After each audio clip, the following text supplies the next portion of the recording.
Mwisi ya blockchain muri iyi minsi turimo nibwo hari kuganirwaho ku mbuga nkoranyambaga kenshi kubera ko abenshi mu bari muri blockchain cyane cyane abaholder bari kureba kuri telefone zabo buri kanya bikanga ko amafaranga baholdinze yaba amaze gushiraho. Abenshi bafite ubwoba cyangwa se bari no mu bihombo. Ni nyuma yuko Bitcoin yamanutse hanyuma XRP gakurikirana ikamanuka, Pi coin ikamanuka maze n'izindi nyinshi zigafatiraho zimanuka cyane.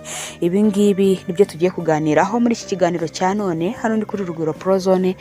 Igitekerezo cyawe kiraza kuba ari ingenzi, ikibazo cyangwa se inyunganizi ushobora kugira uze kubyandika muri comment hanyuma tukomeze twungurane ubumenyi. Abantu benshi rero bakomeje kwibaza kuri project zitandukanye bati bishoboka bite ko Pi tuzi ko ishobora kuzubahiriza igiciro cya GCV cyangwa se Global Consensus Value mu gihe baba bafunguye full open mainnet yamanuka ikagera kuri 0.14 by'idolari aho yari ivuye ku madolari 3. Ese bishoboka bite ko Bitcoin yageze ku bihumbi 100 by'idolari ubu ngubu yaba iri kuvunja hafi 70 by'idolari? Reka nkubwire ntibirashoboka cyane mu isi ya cryptocurrency. Ibi ngibi ni bya benshi banasanisha ko leta z'ibihugu na za guverinoma batinya kandi bakagendera kure ibijyanye na cryptocurrency cyangwa se kuba bakemerera aya mafaranga nka Bitcoin n'izindi coin nkazo kuba zakora mu buzima rusange bw'abaturage, ahubwo bakavuga bati kubikora bizaba ari risk ku giti cyawe kubera ko hari igihe kigera nyine hakabaho downtrend cyangwa se igice cyo kumanuka kiremereye cyangwa se gikabije, bikabaho mu buryo toroshye kuba wabusobanurira umuntu udafitemo ubumenyi nyine mu bijyanye n'isoko cyangwa se crypto market. Ahangaha rero ntabwo ari ikigo kimwe cyahombye cyangwa se ari project ya Pi network gusa nkuko benshi bari kubiganiraho ku mbuga nkoranyambaga bati muri Pi dusanzwe tuzi ko bashobora kuzubahiriza GCV cyangwa se faranga ryabo rikazakoreshwa mu kugura service n'ibicuruzwa bitandukanye, ariko ubu ngubu bamanutse bari kuri 0.14. Ese ibi bintu Dr. Nicholas arabizi cyangwa ntabyazi? Reka nkubwire ni ntago ari Pi gusa iri kuri icyo cyiciro, ahubwo Bitcoin nayo yamanutseho hafi 8%, maze Ethereum irayikurikira yamanutseho 10%. XRP ikoreshwa na institution ndetse n'amabanka hirya no hino cyane cyane muri Leta Zunze Ubumwe za Amerika yamanutseho 15%, ubwo yakurikiwe na Solana, ADA, Doge n'izindi nyinshi zose ziri mu ibara ry'umutuku byerekana ko ziri kumanuka cyangwa se abazibitse bari muri loss. Ibi ngibi biri guterwa n'iki?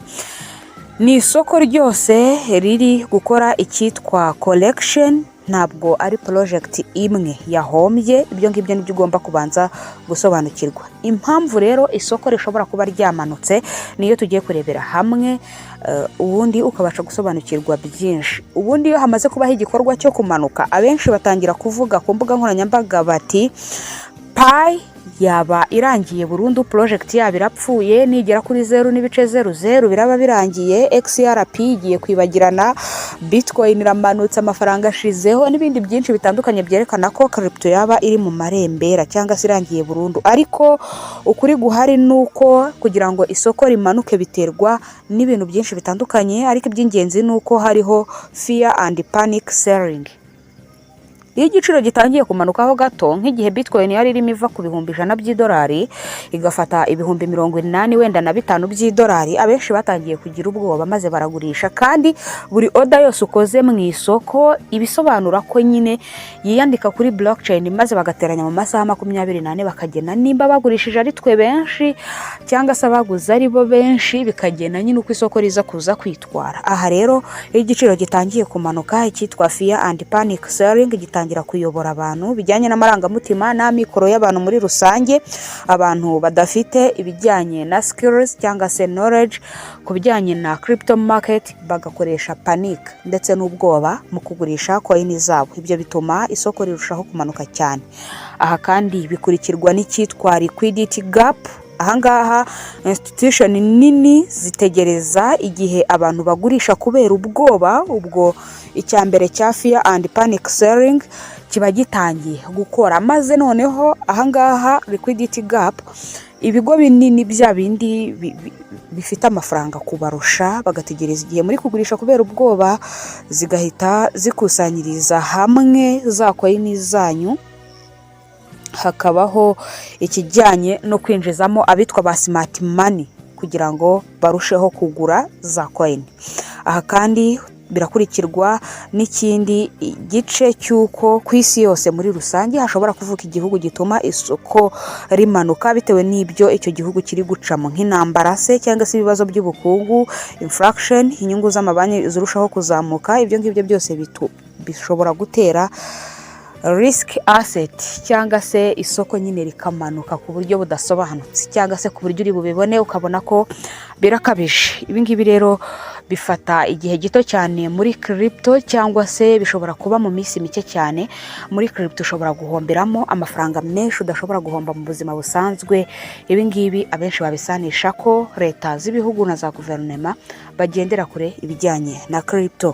Aha kandi Picoin ndetse na Bitcoin zirushaho kugarukaho ku mbuga nkoranyambaga, abenshi bavuga bati by'umwihariko Pi iri ku giciro kiri kuri exchange iri kuri 0.14. aba benshi bakavuga bati iyi ngiyi ni speculative price, ntabwo ari value ya nyayo ya ecosystem. Muzi neza ko muri ecosystem application menshi yagiye yubakwa n'abadeveloper bagiye bashyiramo igiciro cya GCV cyangwa se global consensus value. Aha rero bakavuga bati iyi speculative price cyangwa se iki giciro mubona kuri exchange gishobora kumanuka binyuze mu bice bitandukanye. KYC and migration byarongerewe bityo abantu bakorerwa migration cyane. Ecosystem service zarushijweho kubakwa maze abenshi baravuga bati ibyiza nuko twagurisha coin zose dufite muri exchange hanyuma tugategereza izizakora kuri ecosystem really utility cyangwa se payment and service. Ndetse n'amapplication menshi yagiye yubakwa harimo n'ibikorwa bijyanye na validation byakozwe n'abapiyoniye mu kwemeza abanyamuryango banyabo ba Pi Core Team. Isoko rero riri kureba ikijyanye na discipline, ariko project iri kugenda yubaka fondation. Ntabwo ibingibi biri kuba bishobora gutera ubwoba Pi Core Team kubera ko ni hangana rusange, ni bisanzwe muri crypto nyine bigomba kubaho kandi bakabyakira. Aha rero ushobora kwibaza uti iyi GCV price abantu bayitekerezaho mu gihe Pi yaba iri kuri 0.14 baba bari kwibeshya. Ashingira kuri GCV cyangwa se aya madolari 314 n'amadolari 159 ntabwo baba bagiye kure y'ukuri. Mu busanzwe GCV cyangwa se global consensus value si igiciro cyo kuri exchange kubera ko ni theory value ishingiye kuri utility, scarcity na ecosystem. GCV ni ishingira kuri speculation, ishingiye kuri economy mode y'imbere mu mushinga wa Pi network, ubwo ni muri ecosystem igenda yaguka gahoro gahoro. Ntabwo ijyanirana nuko coin biri kwitwara ku isoko muri rusange, ijyanirana nyine na panic cyangwa se speculation biranga crypto market muri rusange. Niyo mpamvu abantu benshi bavuga GCV mu gihe market iri kumanuka badakwiye kubigereranya kubera ko GCV ivuga long term system. Market isanzwe ya crypto hari muri kubona Pi kuri 0.14 ihinduka buri munsi, buri kintu cyose ukoze gishobora guhita kihindura, ariko GCV izasaba ko Pi yubaka byinshi bikenewe kugira ngo abantu babashe gukoresha ya Pi coin badakeneye gukenera gusohora Pi muri ecosystem ya Pi. Ahangaha nureba neza XRP na Pi network biragendera kuri similar strategy kubera ko XRP na Pi network bafite ikintu bahuriyeho kijyanye na integration na reload financial n'ikijyanye na utility. Ibi byo bigenda bituma izi project zigendana mu buryo bujyanye no kumanuka. Niba hari umuntu wakurikiye isoko yigeze kubona ko hari naho byageze zigendera ku murongo, bisobanura ko abenshi mu bafite XRP n'ubundi banabitse Pi coin. Ahangaha rero zigenda zihurira kuri resistance, ariko ku mpera cyangwa se kuri finali imwe ishobora gusiga indiho gatoya.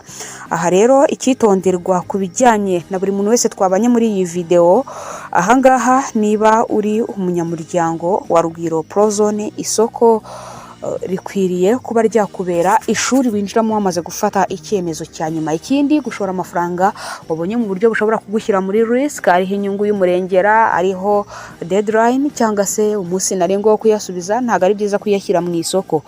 Kwiga ugategereza ndetse ukagira no kwihangana nibyo bishobora gutuma utsinda iki kizami crypto iducishamo cya buri munsi.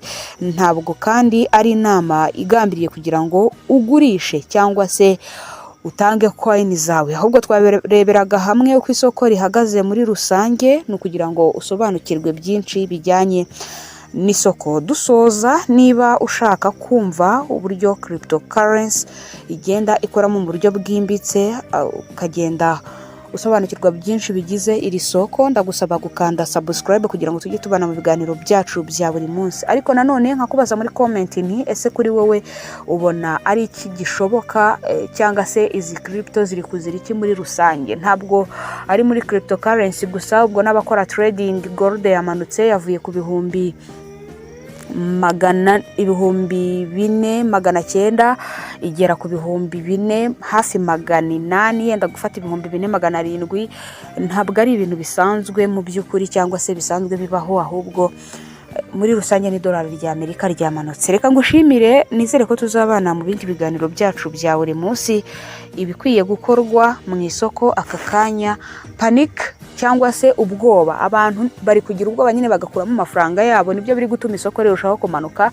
Ubwo hari nawe ushobora kubara bitewe naho wakuye amafaranga, ukavuga uti nicyo gihe ngo ngurishe cyangwa se nicyo gihe ngo ngure.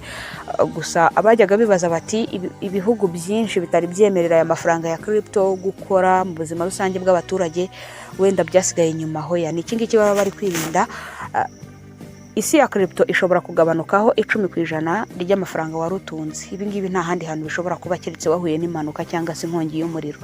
Ibi rero bigatuma leta z'ibihugu nyinshi na za guverinoma zifata icyemezo cyo gukora cyangwa se cyo gushora imari mu bijyanye n'amafaranga ya blockchain, bigira muri CBDC cyangwa se muri stable coin, aho ifaranga ridahindura agaciro ahubwo rikaba riringaniye na Leta Zunze Ubumwe za Amerika. Tujoininge muri group WhatsApp yacu, urareba muri video description ahanditsemo. Tujye tubana muri update nyinshi zitandukanye zigaruka mu isi ya blockchain muri rusange. Ndagushimiye, Imana ikurinde naho ubutaha.